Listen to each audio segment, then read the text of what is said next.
Buenas noches, bienvenidos a una emisión de Noticias Cámara de Representantes con toda la información legislativa de las regiones del país. Yo me encuentro en el suroccidente, en la ciudad de Cali, y mi compañero Edwin Gutiérrez está en el Salón Elíptico en Bogotá. Edwin, buenas noches. Hola, Mabel, buenas noches para usted y para todos los televidentes que siempre nos acompañan a esta hora. Los invitamos de una vez a ver nuestros titulares. Cámara abre la posibilidad de discutir uso recreativo de la marihuana en el país. Luego de un acalorado debate fue negada la propuesta que pretendía archivar el proyecto. Otros sectores de la Cámara piden meterse de lleno en el negocio del uso medicinal de esta planta. Con mensaje de urgencia avanza proyecto para extender subsidio a nóminas de pequeñas y medianas empresas afectadas por la pandemia. El beneficio se ampliaría hasta finales de este año.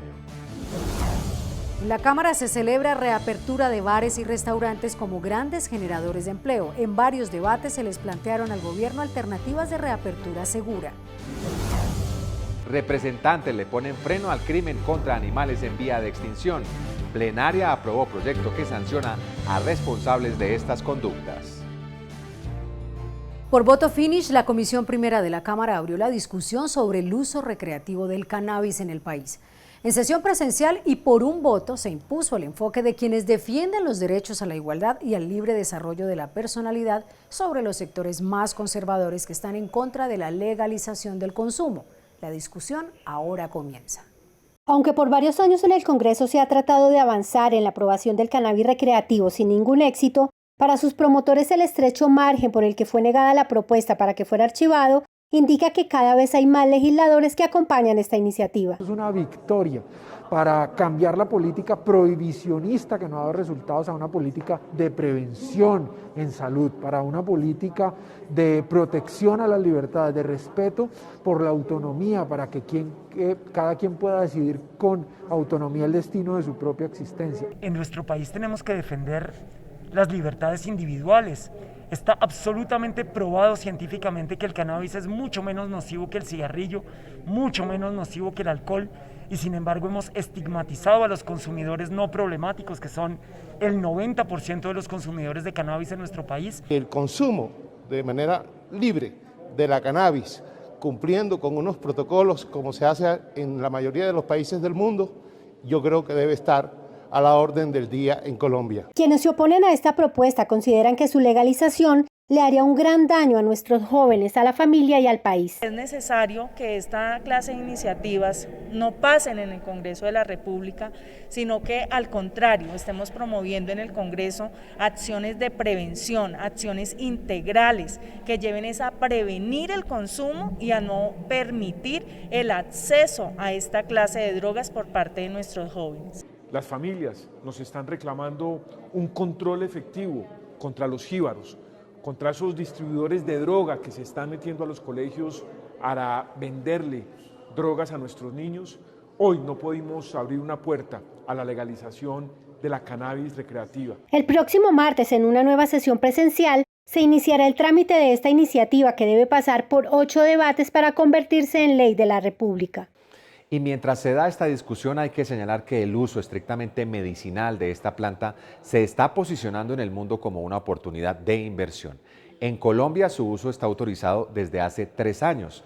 En la Cámara se discute cómo ingresar en un negocio en el que Colombia podría competir con exportaciones superiores a los 17 millones de dólares anuales, generando alrededor de 100.000 empleos e ingresos por 3.5 billones de pesos en impuestos. Sin duda tenemos unos retos importantes como tratar de simplificar los trámites para que las licencias de otorgamiento sean más ágiles a los inversionistas y lograr que el gobierno nacional, vía Banco Agrario o Finagro, entregue créditos blandos a los pequeños y a los medianos agricultores que le quieren apostar a esta nueva línea de negocio. Ahí hay una gran oportunidad.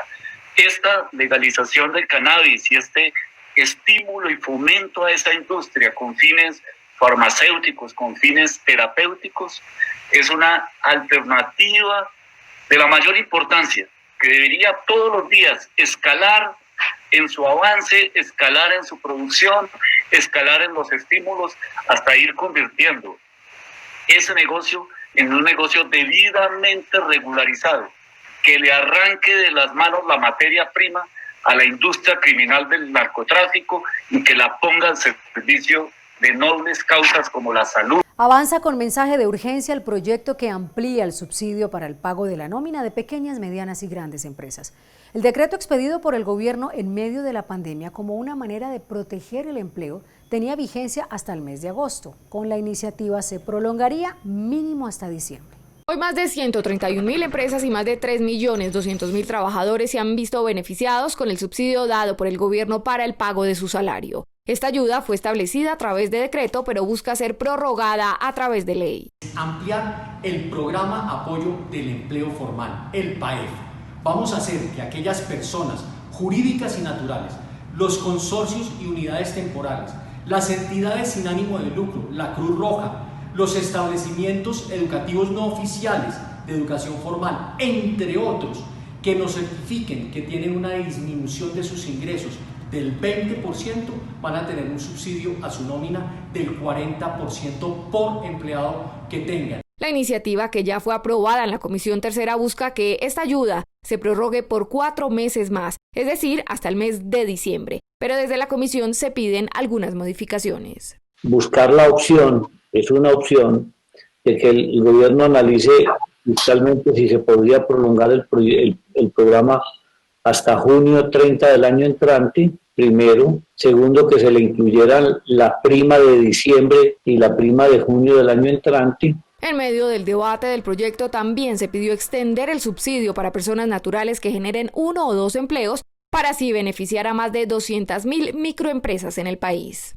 Porque simplemente dejar a empresas que tengan 3 trabajadores en adelante. ¿Por qué no a 2? Tiene que ver con esas empresas de la calle, de las que están del tendero, de la tienda, que son empresas seguro locales de familias que lo abren en sus garajes, por ejemplo, y que están debidamente formalizadas, pero que sin lugar a dudas tienen un equipo pequeño de trabajo. Se espera que esta iniciativa continúe su discusión la próxima semana en la plenaria de la Cámara.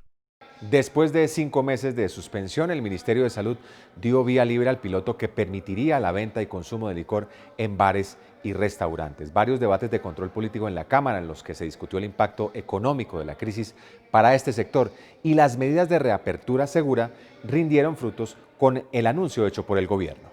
Las cifras dan cuenta de la magnitud económica de la crisis en bares y discotecas. Más de 12.000 cierres en el país que dejan 225.000 empleos afectados con despidos, sin renovación de contratos o con licencias no remuneradas. A su vez, la industria gastronómica antes generaba ingresos por 247.000 millones de pesos al mes, ahora tan solo llega a los 47.000 millones. Desde que se decretó el cierre de los establecimientos el 14 de marzo, el 80,5% de los empresarios no ha podido llegar a acuerdos privados con los propietarios de los locales. Y en cuanto a los restaurantes, puntualmente, hay 500.000 empleos directos y más de 1 millón de empleos indirectos, pero sobre todo con una connotación muy importante. En el sector gastronómico, el 60% de los empleados son mujeres. En esa reactivación económica, nosotros tenemos que aprovechar la coyuntura actual para que también podamos pensar en solucionar los problemas estructurales que veníamos afrontando como país. Dada la insistencia de los gremios y el legislativo, el Ministerio de Salud aprobó el consumo de licor en los establecimientos. Se reforzarán los protocolos de bioseguridad, no se podrá compartir bebidas ni comidas y se prohíbe el baile al interior del establecimiento. Definitivamente no es posible reactivar si seguimos teniendo problemas, seguimos teniendo restricciones como la ley seca, toques de queda, pico y cédulas. Con el visto bueno del gobierno nacional, los bares, discotecas y restaurantes esperan en un mediano plazo recuperarse de las pérdidas ocasionadas por más de 5 meses de cuarentena. El cóndor de los Andes, las tortugas marinas, el delfín rosado y el oso de anteojos son algunas de las especies en vía de extinción en Colombia por culpa de la destrucción del ecosistema, del comercio y de la caza ilegal. Para frenar este crimen ambiental, la plenaria aprobó una iniciativa que establece mecanismos de protección de especies en peligro. Esta iniciativa permitirá que por medio de nuevas herramientas tecnológicas se ubiquen los expendios del comercio ilegal de fauna y flora silvestre, como en plazas de mercado, terminales de transporte y bodegas. El proyecto también contempla la creación de aplicaciones para que las personas puedan denunciar estos casos de delito ambiental. Es un delito que reza unas cifras escandalosas, donde se habla de 19.000 a 20.000 en el año 2019 y hay años que llegan a picos hasta de 30 a 32.000 especies amenazadas entre aves, vertebrados y mamíferos. A nivel mundial este delito es altamente escandaloso, se producen cifras, está en tercer lugar, después del narcotráfico y el tráfico de armas está el delito de tráfico ilegal de flora y de fauna. La plenaria de la corporación también aprobó el proyecto que busca crear un régimen especial para las zonas fronterizas del país con el objetivo de aumentar las coberturas y la calidad de la educación, la salud, la seguridad, la vivienda, el empleo, entre otros factores. Este es un proyecto que significa una oportunidad para aprovechar las fronteras de Colombia, una oportunidad para que las regiones que se encuentran en frontera tengan una ventaja frente a los diferentes departamentos del país. La iniciativa propende fortalecer el desarrollo integral, económico y social de estos territorios y busca lograr la equidad respecto a otras regiones del país. Asimismo, se pretende alcanzar la integración con las zonas fronterizas de los países vecinos. Las comisiones económicas de Cámara y Senado aprobaron el monto del presupuesto general de la Nación para el 2021 por un total de 314 billones de pesos. El gobierno y las comisiones iniciarán la concertación de la ponencia que deberá ser discutida en primer debate antes del 25 de septiembre. Estos dineros representan un incremento del 9% con respecto a la cifra que actualmente se ejecuta para este año. Será un presupuesto austero, ceñido a las reglas fiscales del gobierno que son claves para que el país mantenga sus actuales calificaciones por parte de las agencias evaluadoras de riesgo. Esta es la primera fase de lo que debe ser el estudio del presupuesto. Ahora corresponderá revisar la distribución interna y garantizar, además de las condiciones de funcionamiento, los recursos para la inversión en medio de la pandemia del COVID-19, pero además en la necesidad de la reactivación económica de todas las regiones de nuestro país. Aprobamos el monto del presupuesto para el próximo año. No tenemos ninguna duda de que es un presupuesto acorde a la situación actual que estamos viviendo en el país. Vamos a entrar a la discusión de la distribución de este presupuesto para que sea distribuido de una forma equitativa a cada una de las regiones. El presupuesto para el próximo año enfatiza el gasto social, que tiene un incremento del 8.7%, que pasa de 108 a 118 billones de pesos, frente a este rubro, que tendrá la cifra más alta en el gasto educativo, al proponer un incremento del 6.7% hasta 43.1 billones de pesos respecto a los 40 billones de la vigencia actual. Para la salud habrá un incremento del 7.8%, en inclusión del 2.8% y en el sector del trabajo del 14.7%. Continuarán las comisiones económicas trabajando para ajustar este proyecto de ley en los próximos días. El controvertido artículo de fracking que estaba incluido en el proyecto que regula el funcionamiento del Sistema General de Regalías finalmente fue eliminado del texto del informe de conciliación. La plenaria de la Cámara votó positivamente este informe y en los próximos días irá a sanción presidencial. Bueno, es un triunfo de las comunidades, de las redes sociales, de todos los que realmente aman la vida y quieren un cambio para este país. Yo creo que es importante. El gobierno le terminó aceptando de que era un mico, de que era el fracking, la base jurídica para la explotación de petróleo contaminando agua.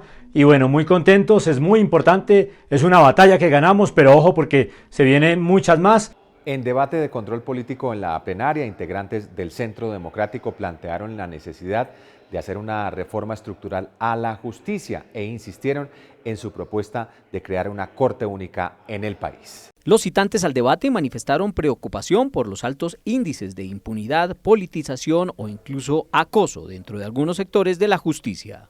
Que se está usando el aparato judicial para venganzas políticas, personales, donde personas ostentan altas dignidades en la magistratura, tienen relaciones de amistad, simpatía política, negocios, familiaridad y lo peor, enemistad política con algunos sectores políticos, como sucede con el Centro Democrático. También pidieron abrir investigación a uno de los magistrados en el reciente caso que vincula al expresidente Álvaro Uribe Vélez. Que la comisión de acusación investigue los últimos acontecimientos develados por los medios de comunicación, donde posiblemente pueden existir hechos disciplinarios e incluso penales que tienen como implicado al magistrado César Reyes.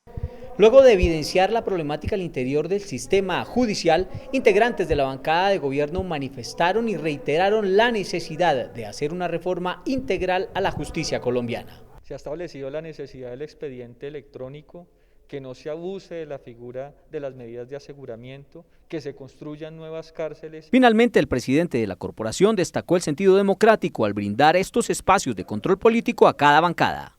Cumpliendo con el compromiso establecido desde la mesa directiva de la Cámara, semanalmente hemos institucionalizado un debate de control político y hemos responsabilizado a un partido político en especial, esta semana el Centro Democrático, con el álgido tema del derecho, la justicia, la verdad, la corrupción. La semana entrante, entonces, el movimiento Decentes traerá también un importante debate a la plenaria de la corporación. La falta de empleo y la ausencia de una política pública que proteja a la población adulta mayor fueron los temas de discusión durante un debate de control político citado en la Comisión Primera. Las situaciones de maltrato, abuso y abandono, no solo por parte del núcleo familiar, sino también del Estado hacia el adulto mayor en Colombia, son un mal de cada día. Según cifras del DANE, actualmente existen en nuestro país cerca de 6,5 millones de adultos mayores, de los cuales ni siquiera la mitad vive en condiciones dignas. Encontramos que existen en el país más de 2.700.000 adultos mayores que se encuentran bajo la figura de pobreza extrema o pobreza monetaria, al igual que más de 35.000 adultos mayores que se encuentran en habitabilidad de calle, sin recibir subsidios del Estado. Ante este panorama, el llamado al Gobierno Nacional es a crear una verdadera política pública que proteja a los adultos mayores y poder mejorar su calidad de vida. Que exista mayor coordinación entre el gobierno nacional y los gobiernos locales en cuanto a la implementación de programas y subsidios. 2. Buscamos ampliación de cobertura para que a las poblaciones más alejadas del centro del país llegue la presencia efectiva del Estado. Y 3. Que exista una atención integral a la población vulnerable y de extrema pobreza a través de los centros vida o centros geriátricos. La invitación es a cuidar, amar y respetar a los adultos mayores. Ellos merecen y necesitan todo nuestro cariño, compañía y gratitud. Las mujeres sobrevivientes al cáncer de mama tendrían garantizada una atención integral gracias a una iniciativa aprobada en primer debate por la Comisión Séptima. Asimismo, se avaló el proyecto que establece tiempos máximos para el pago de los servicios a la red pública hospitalaria para asegurar su sostenibilidad financiera. Así lo destacó el vicepresidente de la Comisión Séptima de la Cámara al mencionar estas dos iniciativas que fueron aprobadas en su primer debate. A los hospitales que han venido sufriendo mucho por la poca agilidad en el pago a ellos y lo que ha puesto en duda pues, la prestación del servicio público a la gente más vulnerable del país. Durante el debate se destacó que según cifras del Instituto Nacional de Salud existe evidente tendencia en aumento de cáncer de mama. Por eso el objetivo de este proyecto que elimina barreras de acceso a programas de apoyo a rehabilitación integral. Muchos tenemos familias que tienen este problema y vemos cómo van decayendo emotivamente, también emocionalmente es un problema. Mujeres jóvenes con cáncer de mama que hasta el matrimonio se les daña, la relación matrimonial, familiar se les daña, y hasta las mujeres que tienen ya su edad también, porque emotivamente, como les digo, eso les afecta mucho. Otro de los proyectos que ya pasa a segundo debate en plenaria de Cámara va en beneficio de los hospitales públicos del país. ¿Qué buscamos? Que la nómina de los hospitales, esos servidores públicos, sea asumida por el Ministerio de Salud, Ministerio de Hacienda, por el Estado. Eso sería un gran alivio para las entidades públicas, nuestras ESES. Es muy importante porque casi todos, el 32-33% están en riesgo financiero. Más de 50 años llevan en litigio los departamentos del Meta, Caquetá y Guaviare por 3.700 kilómetros de frontera que aún no logran definir. Representantes de la región pidieron de manera urgente la delimitación definitiva para que el territorio y sus habitantes puedan organizarse jurídica y administrativamente. Cerca de 10.000 personas de 65 veredas del municipio de La Macarena, al igual que los habitantes del municipio de San Juan de Losada, necesitan definir a qué departamento pertenecen, si al Caquetá o al Meta. Hay unas razones técnicas en el informe del IGAC que no están apropiadas.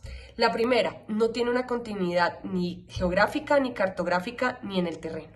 La segunda, el IGAC traza una línea oblicua sobre un río, lo cual es antitécnico. Debe seguirse siempre el cauce y el curso del río para poder hacer los límites. La discusión del departamento del Caquetá es aplicar el informe del IGAC que garantiza una línea divisoria que ha sido la línea donde el departamento del Caquetá ha hecho una presencia permanente desde toda su vida institucional. Son aproximadamente 3.700 kilómetros los que están en controversia, un territorio extenso y significativo para ambos lados. Por eso lo que hay que aprobar en este debate, en esta discusión, es el informe de un órgano independiente, el Instituto Geográfico Agustín Codazzi, el órgano técnico que aclara estos asuntos de los diferendos limítrofes en nuestro país. Porque el Meta es el departamento que ha hecho todas las inversiones en esta región, porque lo consideramos nuestro territorio y porque seguiremos luchando para que el Meta se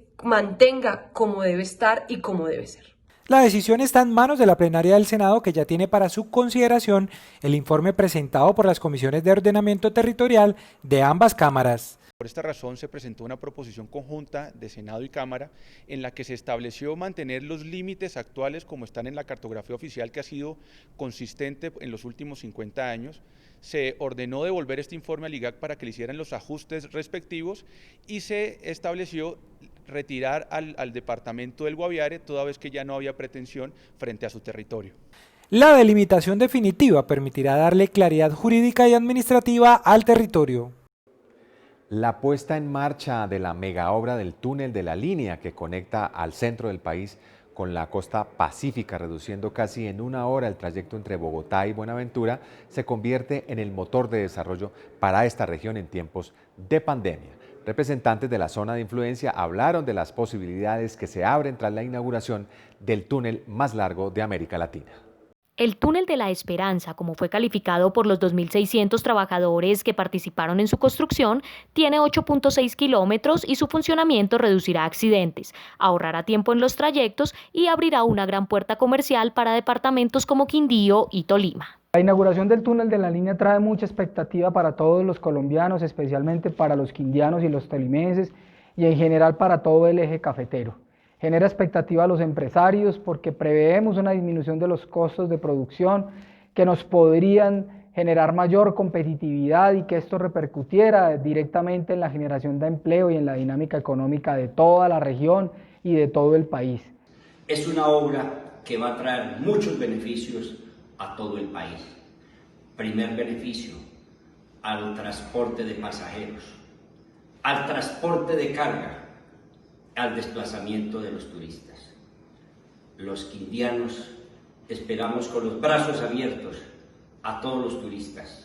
Representantes de la capital del país también reconocen los beneficios comerciales que traerá esta megaobra en el trayecto entre Bogotá y Buenaventura. Mucha emoción y orgullo de la inauguración que se realizó del túnel de la línea por parte del gobierno nacional. A ellos el reconocimiento por la finalización de esta obra tan esperada por todos los colombianos, décadas esperando esta obra que le va a traer mucho desarrollo a la región, la cantidad de productos que se van a traer desde allá y que se llevarán a todo el país va a significar muchísimo desarrollo para la región y por supuesto en el turismo un desarrollo importantísimo.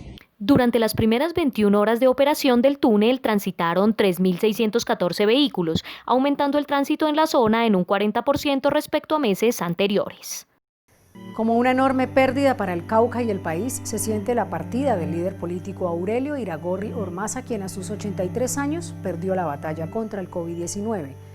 Desde la Cámara de Representantes y especialmente los funcionarios de la entidad, exaltamos su calidad intelectual y humana y le expresamos a su familia nuestra solidaridad en estos momentos de dolor.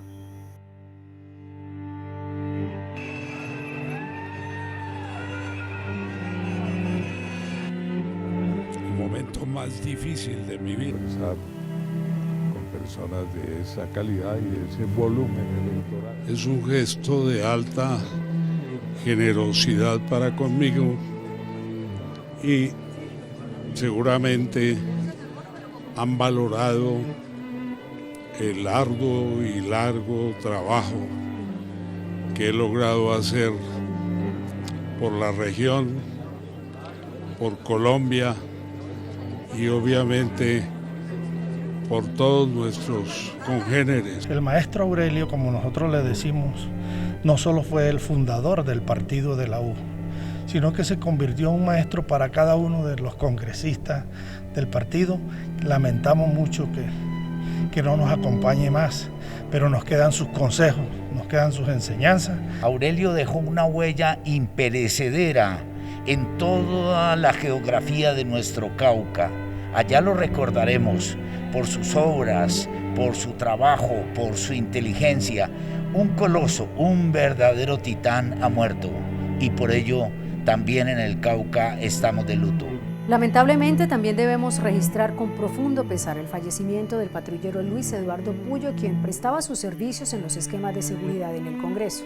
El uniformado era conocido como el chef de los niños, ya que dedicaba parte de su tiempo libre compartiendo momentos con jóvenes, niños y madres víctimas de la violencia alrededor de la gastronomía. Paz en su tumba. Quisimos como contribuir un poquito a enseñarles a las madres diferentes actividades con nuestra profesión, enseñarles amasijos colombianos, cocina nacional básica, cursos de repostería básicos, como para que ellos tengan una solvencia económica para poder subsanar los gastos que los niños requieren en el mantenimiento de su salud. El protagonista en cámara esta semana es el representante por el departamento de Risaralda, Juan Carlos Rivera. Representante, buenas noches. El país atraviesa por una situación económica muy complicada, la caída en los precios del petróleo, menores ingresos tributarios y las medidas tomadas para atender la pandemia terminaron por afectar el presupuesto para el próximo año en sectores tan vitales como la agricultura y el deporte. ¿Qué opciones se plantearán desde la Cámara para que estos sectores no pierdan recursos el próximo año? Bueno, un saludo muy especial a todos los televidentes del noticiero de la Cámara. Efectivamente, hoy estamos discutiendo el proyecto Coordinadores y Ponentes, el proyecto de presupuesto para el 2021.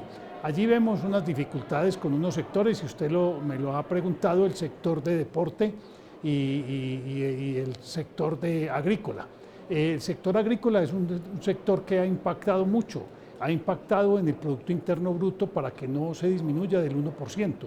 Y yo he propuesto que deben incrementar los recursos para el sector agricultura. Es fundamental, es algo vital para nuestro país.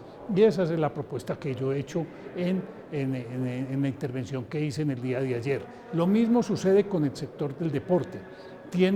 Hay que incrementarlo. Mire, el deporte es vital hoy en día. Con la pandemia, la gente que ha salido a hacer deporte es mucha y que ha cambiado mucho los hábitos. Entonces, debemos también incrementar esos rubros para que no haya dificultades y mantener la infraestructura deportiva que tiene el país. En agricultura vemos que el presupuesto para el próximo año mantiene prácticamente la misma partida prevista para el 2020. ¿Cuál es la propuesta suya y de la bancada del Partido Conservador para este sector?